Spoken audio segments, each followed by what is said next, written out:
الحمد للہ رب العالمین والعاقبۃ للمتقین والصلاة والسلام علی سید الرسل وخاتم الانبیاء والمرسلین اما بعد فاعوذ باللہ من الشیطان الرجیم بسم اللہ الرحمن الرحیم ما کان محمد ابا احد من رجالکم ولکن رسول اللہ وخاتم النبیین وکان اللہ بکل شیء علیما صدق اللہ العظیم وصدق رسولہ النبی الکریم الامین قال اللہ تبارک و تعالی فی شان حبیبہ مخبرا وحاکما ان اللہ وملائکتہ یصلون علی النبی یا ایہا الذین آمنوا صلوا علیہ وسلموا تسلیما اللہم صل علی سیدنا و مولانا محمد وعلی آل سیدنا و مولانا محمد وبارک وسلم وصلی علیہ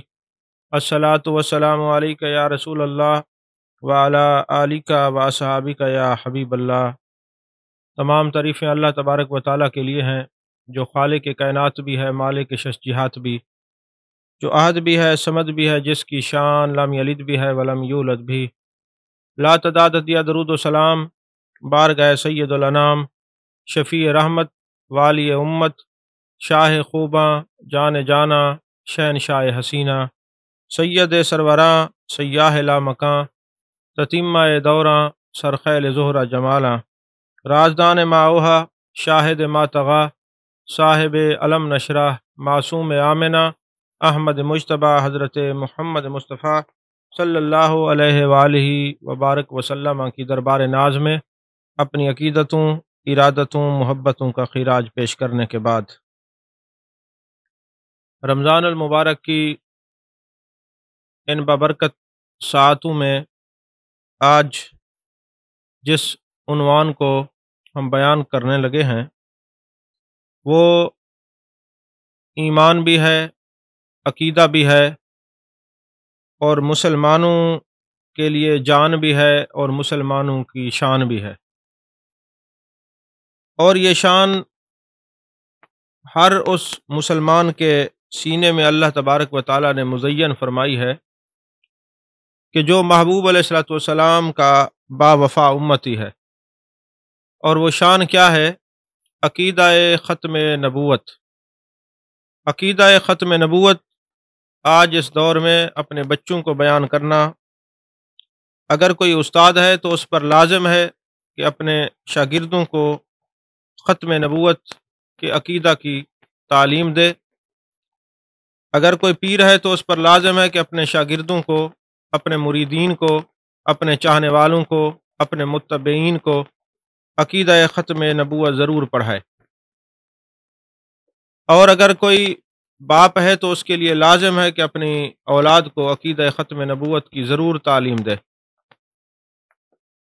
نماز دن میں 5 مرتبہ فرض ہے، روزہ سال میں 1 مہینہ فرض ہے، زکوٰۃ صاحب نصاب ہونے پر سال کے بعد سال گزرنے پر فرض ہے، حج صاحب استطاعت پر زندگی میں 1 بار فرض ہے، مگر محبوب علیہ الصلوۃ والسلام کے عقیدہ ختم نبوت کا چوکی دارہ کرنا ہر مسلمان پر ہر سانس پر فرض ہے۔ عزیزان محترم، آج اس پرفتن ماحول کے اندر جب تک ہم اپنے بچوں کو، اپنے چاہنے والوں کو محبوب علیہ الصلوۃ والسلام کے خاتم النبیین ہونے کے بارے میں صحیح روشناس نہیں کریں گے، اور پھر اپنے بچوں کی سنگت، صحبت اور لوگوں کے ساتھ جو معیت کا تعلق ہے ان کو دیکھیں گے نہیں گہری نظر سے، تو ہو سکتا ہے کہ ایسے لوگوں کے پاس بچے بیٹھنا شروع ہو جائیں جو محبوب علیہ الصلوۃ والسلام کی ختم نبوت کے منکر ہیں۔ اللہ تبارک و تعالیٰ پناہ عطا فرمائے۔ جہاں عقائد کو، دوسرے عقائد کو بیان کرنا لازم ہے، وہاں پر عقیدہ ختم نبوت کے دلائل اور بچوں کی ذہن سازی اور مسلمانوں کے گھر گھر میں محبوب علیہ الصلوۃ والسلام کے خاتم النبیین ہونے کا اتنا علم پھیلانا چاہیے کہ میرے استاد مکرم بحقی وقت شیخ القرآن حضرت علامہ مولانا منظور احمد فیضی صاحب رحمۃ اللہ علیہ آپ دورہ ختم نبوت کروایا کرتے تھے. جس طرح دورہ حدیث کرتے ہیں، دورہ تفسیر قرآن ہوتا ہے، جس طرح مختلف دورے ہوتے تھے، اسی طرح آپ نے ختم نبوت کا بھی دورہ کروایا ہے، لوگوں کو پڑھایا ہے اور دلائل دیے ہیں.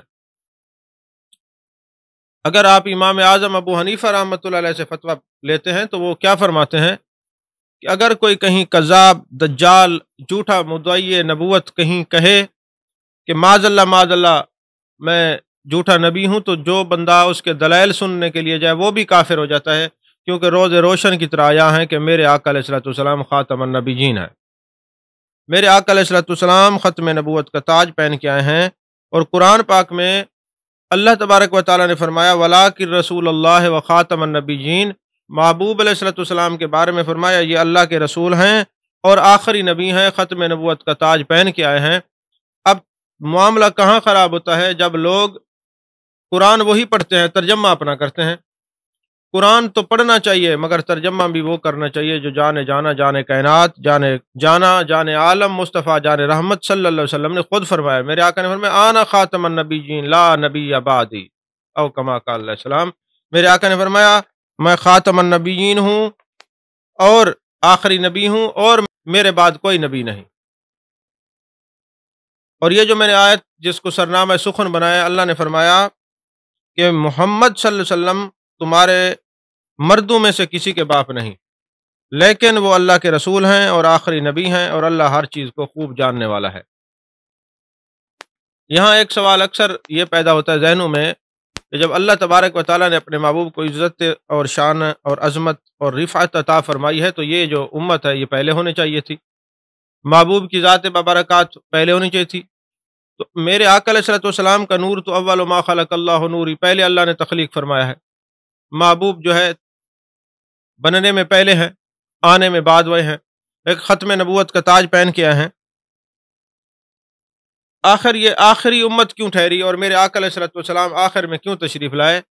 اعلیٰ حضرت نے فتاوی رضویہ شریف کی 30ویں جلد کے اندر یہ حدیث بھی نقل فرمائی ہے، اور حوالے کے ساتھ فرماتے ہیں کہ میرے آقا کریم صلی اللہ علیہ وسلم نے ارشاد فرمایا میں نے اللہ کی بارگاہ میں یہ سوال کیا ہے کہ میرے مالک، میں خاتم النبیین ہوں، مجھے بڑی بڑی بلندیوں اور سرفرازیوں سے نوازا ہے، میری اتنی عزت اور شان ہے، میں امام الانبیاء ہوں، سید الانبیاء ہوں، سید المرسلین ہوں، مجھے آخر میں بھیجنے کی وجہ کیا ہے؟ میری امت ساری امتوں سے اعلیٰ، کنتم خیر امہ اللہ نے قرآن میں فرمایا ہے، تو میری آخر میں کیوں؟ تو اللہ نے فرمایا باقی جو امتیں آئی ہیں میں ان سے ناراض بھی ہوں، ان سے میں نے عذاب بھی ان پر بھیجا ہے. اگر یہ امت آپ کی پہلے ہوتی، اگر میں ناراض ہو جاتا تو میری ناراضگی کا اظہار باقی امتوں کے سامنے ہوتا کہ امت محمدیہ سے اللہ ناراض ہوا ہے. آخر میں بھیجنے کی جہاں اور بھی حکمتیں ہیں، ایک حکمت یہ بھی ہے کہ باقی امتوں پر جن پر میں نے عذاب بھیجا ہے ان کی رسوائیاں ان کے سامنے ہوں، ان کی رسوائی کسی کے سامنے نہ ہو. اس لیے اللہ تبارک و تعالیٰ نے محبوب علیہ الصلوۃ والسلام کی، جان عالم کی، مصطفیٰ جان رحمت صلی اللہ علیہ وآلہ وسلم کی امت کو آخر میں بھیجا ہے. عزیزان محترم، شفا شریف کے اندر قاضی ایاز مالکی علیہ رحمہ نے حدیث پاک نقل کی ہے، دوسری کتب کے اندر بھی ہے.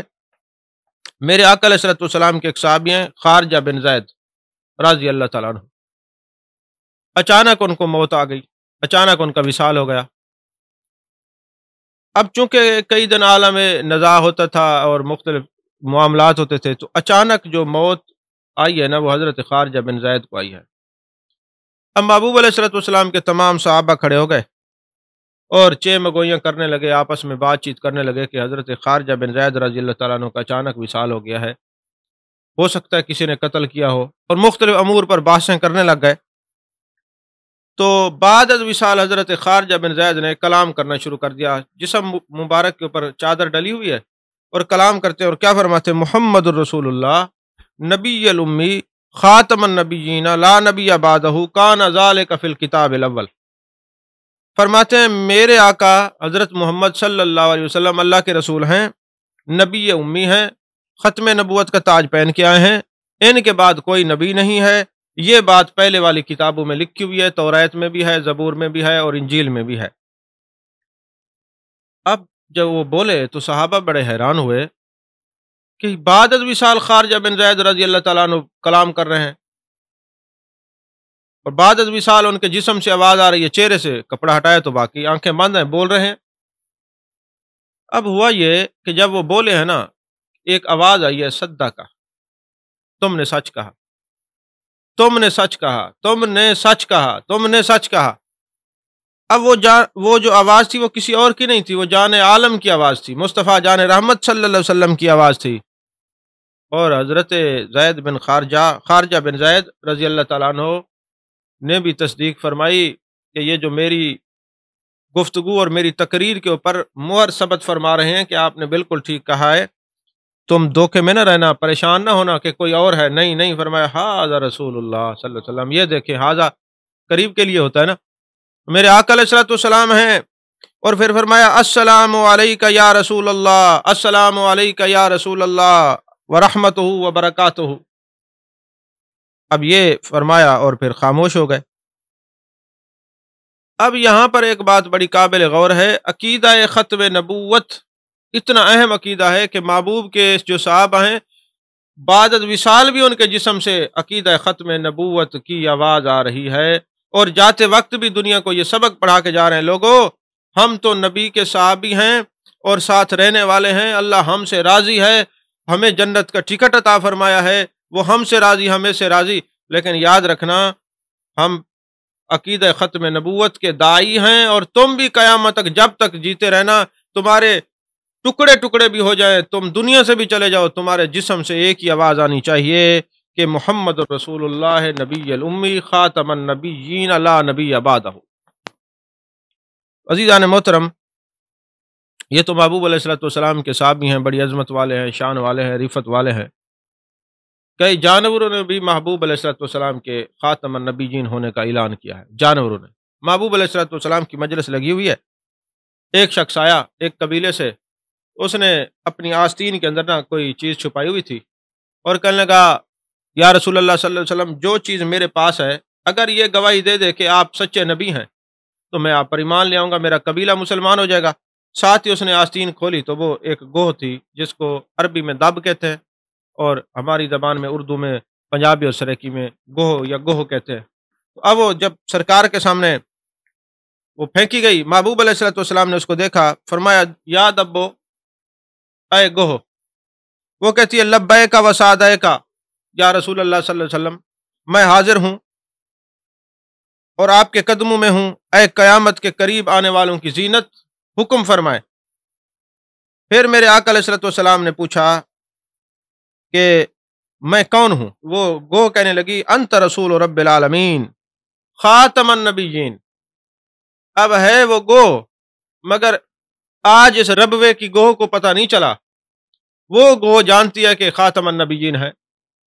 یہ قوم کیڑے کی اولاد آج تک نہیں سمجھ سکی کہ جناب جانور بھی محبوب علیہ الصلوۃ والسلام کو خاتم النبیین کہتے ہیں، یہ جانور نہیں سمجھ سکا، اور یہ وہ جانور بھی نہیں سمجھ سکے جو ان کو پروموٹ کر رہے ہیں اور ان کے حق میں بیٹھ بیٹھ کے بک بک کرتے ہیں۔ گو نے کہا صرف یہاں بات ختم نہیں ہوئی کہ آپ اللہ کے رسول ہیں اور خاتم النبیین ہیں، کہتی ہے قد افلح من صدقک، جس نے آپ کو سچا جانا، اس عقیدے کو سچا جانا، آپ کے خاتم النبیین ہونے کو سچا جانا، وہ فلاح پا گیا۔ وخاب من کذبک، اور وہ خائب و خاسر ہوا جس نے اس عقیدے سے منہ موڑا۔ اور اللہ کے بارے میں بھی گو نے کلام کیا، کہتی ہے اللہ کون ہے؟ گو اب بتا رہی ہے، کہتی ہے الذی فی السماء عرشہ فی الارض سلطانہ فی البحر سبیلہ وفی الجنۃ رحمتہ وفی النار عقابہ۔ اللہ اکبر۔ کہتی ہے میں اس کی عبادت کرتی ہوں جس کا عرش آسمان میں ہے، جس کی بادشاہی زمین میں ہے، جس کی رحمت جنت ہے اور جس کا عتاب آگ ہے، جہنم ہے۔ یعنی وہ خدا کو بھی جانتی ہے، مصطفیٰ کو بھی جانتی ہے، مصطفیٰ کے خاتم النبیین ہونے کو بھی جانتی ہے، اور یہ بھی جانتی ہے کہ جو عقیدہ ختم نبوت کو مانے گا، جانے گا، عمل کرے گا، عمل پیرا ہوگا، اس پر قائم ہوگا، اس پر دائم ہوگا، سب کو بتائے گا، پرچار کرے گا، وہ کامیاب ہے، اور جو انکار کرے گا وہ خائب و خاسر ہوگا۔ خیبر کے موقع پر ایک گدھا محبوب علیہ الصلوۃ والسلام کے سامنے لایا گیا تو محبوب علیہ السلام نے گدھے سے کلام کیا۔ میرے آقا نے پوچھا اس سے ما اسمو کا، تیرا نام کیا ہے؟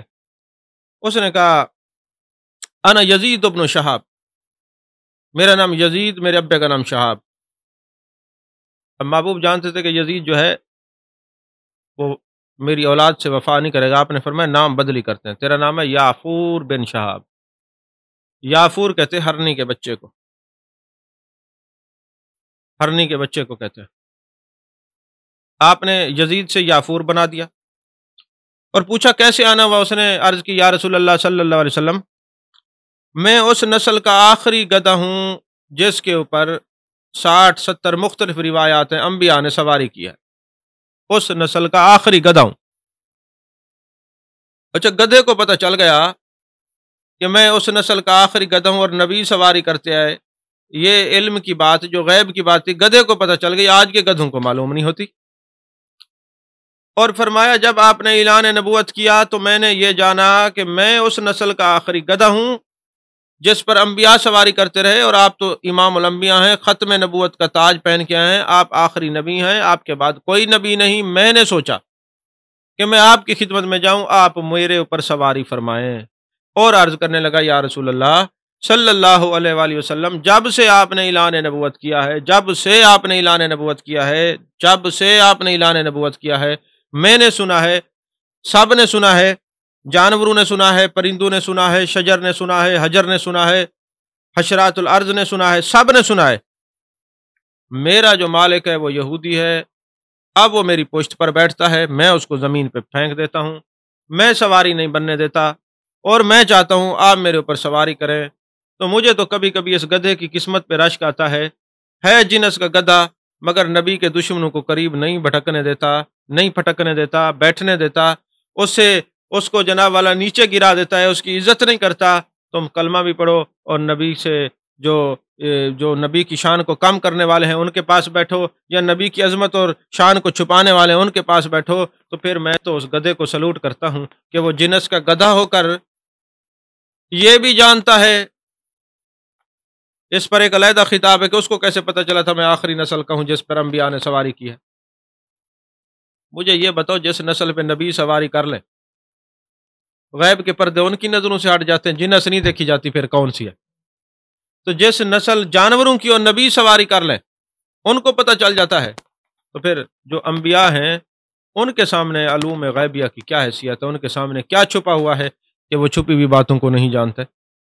عزیزان محترم، پھر یہ ہوا کہ محبوب علیہ السلام نے اس کو خرید لیا اور وہ پھر جانے جانا کے در دولت پہ بیٹھا رہتا، محبوب کی زیارت کرتا رہتا، اور میرے آقا علیہ السلام نے جب کسی کو بلانا ہوتا تو اس کو فرماتے جاؤ عبداللہ کو بلا کے لے آؤ، اور عبداللہ کئی تھے، عبداللہ بن عمر ہیں، عبداللہ بن زبیر ہیں، عبداللہ بن عباس ہیں، کئی عبداللہ تھے۔ اب محبوب سوچتے کہ فلاں کو بلانا ہے، اور وہ جاتا ان کے دروازے پہ سر مارتا، اور جب وہ صحابی باہر نکالتے تو آنکھوں سے اشارہ کرتا کہ چلیں جانے جانا آپ کو یاد فرما رہے ہیں۔ اور میرے استاد مکرم قبلہ فیضی صاحب رحمۃ اللہ علیہ فرمایا کرتے تھے، میں کبھی کبھی سوچتا ہوں آخر وہ گدھا دروازے پہ دستک دیتا تھا، سر مارتا تھا، اندر کیوں نہیں جاتا تھا؟ شریعت کا مکلف نہیں ہے، اس کے سامنے کون سی بات ہے؟ بھائی گدھے جو ہے وہ غیر محرم کو تھوڑی دیکھتے ہیں، گدھے تو شریعت کے مکلف نہیں، وہ تو جانور ہیں۔ جانور جو ہے وہ اتنی احتیاط کر رہے ہیں، ویسے تو دیکھا جائے تو آج کے تو جو جانور ہیں وہ ابلیس سے بھی 2 ہاتھ آگے ہیں۔ ایک میں روایت پڑھ رہا تھا، اس میں یہ تھا کہ کسی نے پوچھا کہ شیطان کو دیکھنا ہو تو کیسے دیکھا جائے؟ جواب ملا کہ جو گلیوں میں کھڑے ہو کے عورتوں کو تک رہے ہیں وہ شیطان ہے۔ لیکن گدھا جا رہا ہے محبوب علیہ السلام کی بارگاہ میں بیٹھنے والا، اب دیکھیں جو بارگاہ میں بیٹھتا ہے جنس کا گدھا ہے، تب بھی ادب دیکھیں، دروازے پہ دستک دے رہا، اندر نہیں جا رہا۔ تو استاد مکرم فرمایا کرتے تھے کہ میرا دل کرتا ہے میں اسے پوچھوں، اے یافور تیرے اوپر شریعت تو لاگو نہیں تھی، تو چلا جاتا؟ تو کہتے میرے دل سے ایک ہی جواب آتا ہے، یافور نے ایک ہی جواب دینا ہے کہ اے علامہ فیضی صاحب شریعت تو لاگو نہیں تھی پر عشق مصطفیٰ تو لاگو تھا، جس نظر سے میں جانے جانا کو دیکھتا ہوں اس نظر سے کسی اور کو کیوں دیکھتا؟ کوئی کیسے جچے میری نظر میں آئے ساجد، نسبت یار نے مغرور بنا رکھا ہے۔ عزیزان محترم، میرے آقا علیہ الصلوۃ والسلام کے غلام میں ابو مسلم خولانی تابعی ہیں۔ ایک لانتی اسود انسی نے یمن کے اندر جھوٹی نبوت کا معاذ اللہ دعویٰ کیا، ابو مسلم خولانی نے انکار کیا۔ اس کو کہا کہ اسود انسی نے، اے تجھے پتہ ہے کہ میں معاذ اللہ اللہ کا نبی ہوں؟ کہنے لگے مجھے نہیں سنائی دے رہا، مجھے سنائی نہیں دے رہا۔ پھر پوچھا آپ نے، مجھے نہیں سنائی دے رہا۔ پھر اس نے پوچھا میں اللہ کا رسول ہوں، نبی ہوں؟ آپ نے فرمایا نہیں مجھے سنائی نہیں دیتا۔ اس نے کہا حضرت محمد صلی اللہ علیہ وسلم اللہ کے رسول ہے، خاتم النبیین؟ کہتے ہاں خدا کی قسم وہ سچے نبی ہیں، وہ ختم نبوت کا تاج پہن کے۔ اب وہ کیا سبق دے رہے ہیں؟ اور میں جو نبی کے سچے غلام ہوتے ہیں نا، وہ بات ایک ہی سنتے ہیں کہ محبوب خاتم النبیین ہے، انہیں جانا انہیں مانا، نہ رکھا غیر سے کام، للہ الحمد میں دنیا سے مسلمان گیا۔ ویسے تو انہیں جانا انہیں مانا، لیکن ہمارے حضرت سے فرماتے تھے انہیں تو دور کی بات ہے، انہیں جانا انہیں مانا، نہ رکھا غیر سے کام، للہ الحمد میں دنیا سے مسلمان گیا۔ بہرحال بات ایک ہی ہے۔ فرماتے ہیں کہ پھر جب اس نے اسود انسی نے دیکھا کہ یہ تو میری بات سنتا ہی نہیں، بلکہ یہ کسی اور کی بات سنتا ہی نہیں، یہ تو اپنے نبی کی بات سنتا ہے، اور تو کسی کی بات سنتا ہی نہیں۔ اس نے کہا، جو اس کے حواری تھے، الو کے پٹھے لانتی ساتھ تھے، انہوں نے کہا پھر ایسا کرو اس کے ٹکڑے ٹکڑے کرتے ہیں اور آگ میں ڈالتے ہیں۔ نہیں، کہا اس کو زندہ آگ میں ڈال دیا جائے۔ جب ابو مسلم خولانی رضی اللہ تعالیٰ عنہ کو آگ میں ڈالا تو آگ نہ جلا سکی، اور اس کے جو حواری تھے وہ کہتے یہ تو اس کی کرامات ظاہر ہو رہی ہیں، لہذا ادھر سے آپ نکلے اور یمن سے مسجد نبی شریف میں آئے۔ ابھی کھڑے تھے، حضرت فاروق اعظم رضی اللہ تعالیٰ عنہ نے دیکھا، دور حضرت صدیق اکبر رضی اللہ تعالیٰ عنہ کا تھا، جانے عالم مصطفیٰ جان رحمت صلی اللہ علیہ وسلم کا وصال ہو چکا تھا۔ حضرت فاروق اعظم نے، اب یہ بات پھیل گئی تھی حجاز مقدسہ کے اندر، مدینے تک بات چلی گئی، مکے تک سارے لوگ جاننے لگ گئے۔ اب حضرت عمر نے دیکھا نا کہ یہ بیر سے بندہ آیا ہے، تو پوچھا کہاں سے آیا؟ اس نے کہا جی میں یمن سے آیا ہوں۔ تو فوراً سوال کیا وہاں ہمارے ایک بھائی ہیں ابو مسلم خولانی، جانتے ہو؟ انہوں نے کہا حضور میں ہوں۔ سینے سے لگایا، ماتھے کا بوسہ لیا اور عرض کیا ہے میرے اللہ شکر ہے، نار نمرود میں ابراہیم علیہ السلام کو ڈالا گیا تھا، آگ سرد ہو گئی تھی، آگ ٹھنڈی ہو گئی تھی، آج میں نے اپنی زندگی میں اس امت کے اندر ایسے بندے کی زیارت کیا جس کے اوپر نار جو ہے اسود انسی کی ٹھنڈی ہو گئی، جس نے ختم نبوت کا چوکی دارہ کیا ہے، ختم نبوت کا سپاہی بنا ہے، نبی کو خاتم النبیین مانا ہے، تو آج اس کو آگ نہیں جلا سکی۔ اللہ تیرا شکر ہے تو نے مجھے ایسے آدمی کی زیارت کرائی۔ پھر حضرت فاروق اعظم اس کو لے کے حضرت صدیق اکبر رضی اللہ تعالیٰ عنہ کے پاس لے گا۔ عزیزان محترم، میرے آقا علیہ الصلوۃ والسلام نے فرمایا میری مثال ایسی ہے، ایک پوری بلڈنگ کی آپ نے مثال دی، مفہوم پیش کر رہا ہوں، اس میں ایک اینٹ کم ہو اور وہ لگا دی جائے تو بلڈنگ مکمل ہو جاتی ہے، عمارت مکمل ہو جاتی ہے۔ حضور غزالی اعظم راضی دوران سید احمد سید شاہ صاحب کاظمی رحمۃ اللہ علیہ تشریف لے گئے ربوہ کے اندر، تو ایک ان کے قادیانی لانتی سے آپ کا مناظرہ ہوا، تو اس نے بڑی کوشش کی اس بات کرنے کی، تو حضور غزالی زمان نے فرمایا آخری اینٹ تو جو ہے محبوب علیہ الصلوۃ والسلام میں بلڈنگ مکمل ہو گئی، تو کہنے لگا جی اس کے اوپر پلستر بھی ہے، چونا بھی ہے۔ فرمایا میرے آقا نے حدیث کے الفاظ فرمایا کہ وہ بلڈنگ کون سی تھی؟ احسن اور اجمل کے الفاظ محبوب نے فرمایا، یہ جو رنگ اور روغن اور پلستر سے ہی بلڈنگ خوبصورت ہوتی ہے، تو تیرا تو گارا ہی بننے کے قابل نہیں ہے، تو تمہارا جو جھوٹا جو مدعی وہ قذاب اور دجال ہے۔ اور میرے آقا علیہ الصلوۃ والسلام نے یہ بشارت دی تھی، بخاری مسلم ترمذی ابن ماجہ کی حدیث پاک میں مفہوم بیان کر رہا ہوں، میری امت میں 30 قذاب ہوں گے۔ میرے آقا نے بتایا 30 جھوٹے مدعی نبوت ہوں گے، قذاب ہوں گے، دجال اپنے زمانے کے، میرے بعد 30 آئیں گے، وہ 30 قذاب ہوں گے، جھوٹے نبی ہوں گے۔ تو میرے آقا علیہ الصلوۃ والسلام خاتم النبیین ہے، ختم نبوت کا تاج پہن کے آئے ہیں۔ اور پھر دوسری بات یہ ہے، آج ہم سب پر فرض ہے کہ عقیدہ ختم نبوت کا پرچار کریں، اپنے بچوں کو اپنے ماحول کے اندر اس کو ضرور بیان کریں۔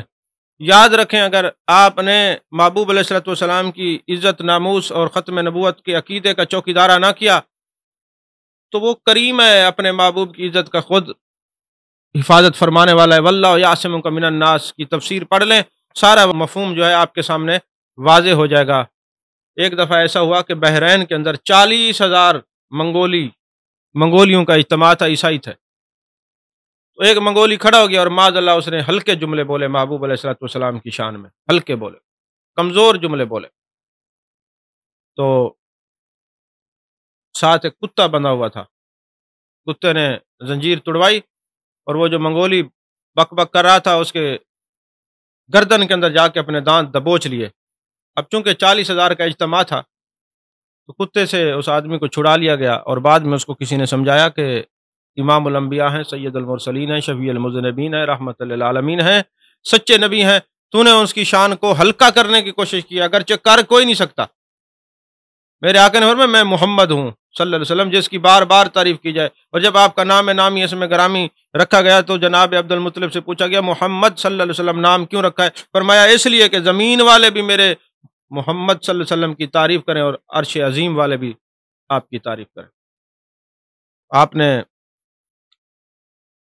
اس بات کو سماعت فرمایا کہ محبوب علیہ السلام کا نام نامی اسم گرامی، اور ورفان اللہ کا ذکر کہ محبوب ہم نے آپ کی خاطر آپ کا ذکر بلند کیا۔ اب ہوا یہ کہ لوگوں نے کہا تم نے زیادتی کی ہے، ہلکا کلام کیا ہے، تنقید کرنے کی کوشش کی، تو دیکھو کتے نے کس طرح نبی پاک صلی اللہ علیہ وسلم کی عزت پر پہرا دیا۔ اس نے کہا نہیں نہیں وہ شکاری کتا تھا، ان کا اصول یہ ہے کہ ان کے سامنے انگلی ہلاؤ، ہاتھ ہلاؤ تو یہ اس طرح کرتے۔ پھر اس نے ہلکے جملے بولنے شروع کر دیے، جب اس نے بولے نا اب کتے نے کہا اب تیری خیر نہیں، زنجیر توڑائی، آ کے اس کی شارک کے اندر دانت دبوچے اور وہ تڑپ تڑپ کے مر گیا۔ وہ منگولوں کا عیسائیوں کا اجتماع ایک نہیں تھا، دو نہیں تھا، تین نہیں تھے، چار نہیں تھے، 40,000 کا اجتماع تھا۔ کتے نے جب عزت رسول صلی اللہ علیہ وسلم پر چوکی دارہ کیا تو یہ بات دیکھ کر 40,000 کا اجتماع مسلمان ہو گیا۔ اللہ نے تو ذمہ لیا ہے تو اللہ تو حفاظت فرمائے گا۔ تو آج کوئی اگر ختم نبوت کے پر چوکی دارہ نہیں کرتا تو اس کے عالم بننے کا کوئی فائدہ نہیں، اس کے دستار باندھنے کا کوئی فائدہ نہیں۔ اور کوئی مسلمان محبوب علیہ الصلوۃ والسلام کی عزت و ناموس پر بات کرنے سے ڈرتا ہے تو وہ اپنے ایمان کو جانچے۔ ایمان ہے نہیں، ایمان جن کے پاس ہے وہ جب تک جیتے ہیں اپنے نبی کے لیے، مرتے ہیں اپنے نبی کے لیے، قبر میں جاتے ہیں تو یہی کہتے ہیں مر کے آیا ہوں اس دل ربا کے واسطے۔ تو محبت کرنے والوں کا، عشق کرنے والوں کا، نبی کے دیوانے مستانوں کا جہان عام دنیا داروں کی سطحی نظر سے دیکھنے والوں سے جدا ہوتا ہے۔ اللہ تعالی ہم سب کو اپنے نبی سے وفا کرنے کی توفیق عطا فرمائے۔ ہمیں، ہماری اولاد کو، ہماری نسلوں کو، قیامت تک ہمارے تمام چاہنے والوں کو، ان کی اولادوں کو قیامت تک عقیدہ ختم نبوت پر قائم اور دائم رکھے، اور ہمہ قسم کے بد مذہبوں، گستاخوں کی صحبت سے پناہ عطا فرمائے۔ آمین۔ وآخر دعوانا الحمد للہ رب العالمین۔